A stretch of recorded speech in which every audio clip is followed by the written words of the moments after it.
Hi, Flushtox. All right, we have been into this fitness mode, this flushing toxin mode for the past 2 weeks, 3 weeks. Yep, 3 weeks. Well, 14 days, 16 days.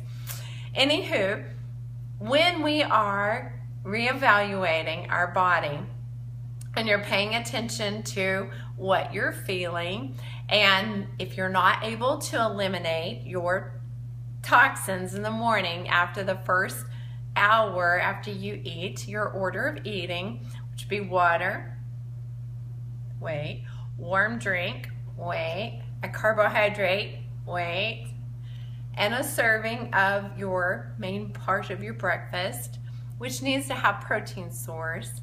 And then if you haven't had an elimination within an hour, then we need to start kind of looking a little more detailed.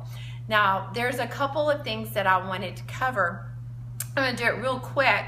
First of all is if you are increasing your exercise and you're having trouble eliminating, then let's think about a couple of things. Are you getting enough calories? Are you getting enough calories during the daytime? Because the bulk of your food, when you're consuming the food, the warm drink comes down into your belly and it makes you feel full. So it triggers not only the water, but it triggers peristaltic waves, the regular churning motion of your stomach, which turns on the whole system of your colon. So if you're missing a couple of things like more food that isn't enough portion to give the colon and the stomach enough to trigger the action. It's an intrinsic factor, and it makes you feel full, and it basically tells your system to function. Now, here's a couple of things that might happen. If you're having trouble with your digestive system, we might start looking at the health of your thyroid. So I put on the previous text, I hope, or the post, that start checking your temperature in the morning, and if your temperature is below 98.6 by even 1 point, there could be a bit of your thyroid being off. Your thyroid has a lot to do with the digestive system. So if you're missing some iodine in your diet, if you're missing the taurine and tyrosine and B12 and B6, you could be having a problem digesting your food. So those of you that may be spot on with your regimen, which I know a number of you, I get texts all the time. I would almost post them all, but I don't want to breach that confidentiality. But whenever you are starting to detail that, let's think of chewing our food a little more slowly, making sure calorically that you have enough nutrition. Now, one of the things that I wanted you to choose was what was your fitness goal? Because I could set fitness goals for all of you. I could take your height, your bone measurements, and give a general outline of what is ideal for you. But what we need to know is what is ideal for you. What is your goal? Do you want to compete in a fitness competition? Do you want to wear size 0 again? Because I'm not going to advocate that. I just don't believe in being tiny. But if you want to bring your muscle back down to 20% or 25% or 30% or to 15%, I can work with that, because we're working with your body, your metabolic rate. And the metabolic rate has to do with your body's ability to utilize the nutrients that are going in. So if your thyroid is off, you're going to have trouble with your digestive and your metabolic rate. Now, that's one reason why we do have total thyroid along with the zeolites and the chlorella plus and the plant enzymes. The reason why I go into that detailed is that if you have a tendency to be on the thin side and you're not building muscle well, and there's a lot of guys that have that problem as well, or if your metabolism is sluggish, those are two opposite reactions of a sluggish thyroid.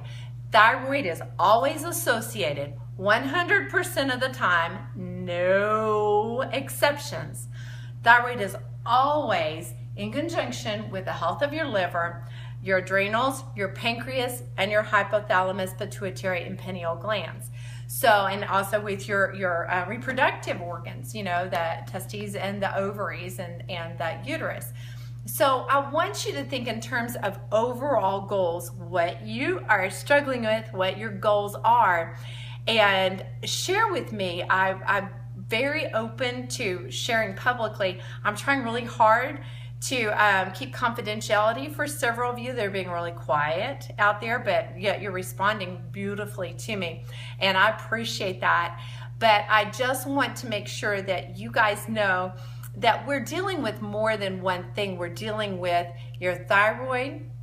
Your pancreas is where your it helps to digest the rest of your small intestines digestion scene. You are dry mouth, you're going to need to probably look at digestive enzymes to help digest things.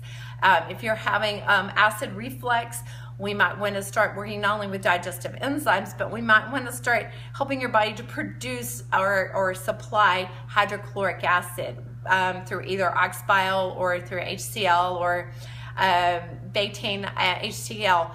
There are several different things that will go into balancing your system, but what your body's response is very, very helpful in letting me know and how your emotions are. And I'd like to go over that, your emotions, and how much time you're allowing yourself to digest your food. If you're eating under stress, if you're not getting enough sleep, if you have a tendency to be angry, you might be smiling on the outside, but you might be a little angry on the inside. You might be showing some more thyroid issues that you're not aware of. So each process and each feeling mode will help me to identify what's going on with you. So here, take notes real quick. Liver has to do with anger. Thyroid has to do with anger. Worry has to do with spleen. And lack of self-confidence or over-worried about what people think about you, or indecisiveness will have to do with your pancreas. Acid reflux will have to do with not being able to digest your carbohydrates. And whenever you have burping and stuff like that, there may be some other issues that go along with physiologically. You might have a stomach that's up too high, hiatal hernias. You might have some other things going on.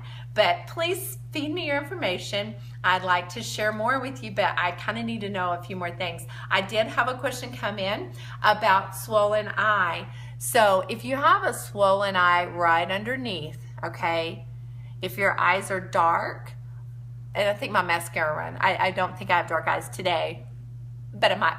But if you have dark eyes or swelling underneath your eyes, that's going to have more to do with your kidney area, okay?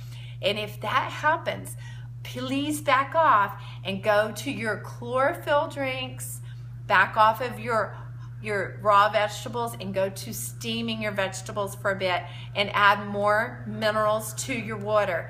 Because whenever your eyes start swelling, that shows that your kidneys may be going under a little bit of stress. We don't know exactly what they might be trying to cleanse your system of, but that was a very good question, and I thank you very much. Y'all feel welcome to own those questions so you know exactly who asks all these questions. But that's a good question, and that's something that happens pretty regularly, even for your children. So think of steaming soups, things that are clear and smooth. Slippery elm, marshmallow root is really good for the kidneys. Okra, asparagus, things that, celery, things like that are going to be good for the kidneys as well. Ask away. I have volumes of information I'd love to share with you, but one thing at a time. Have a blessed evening.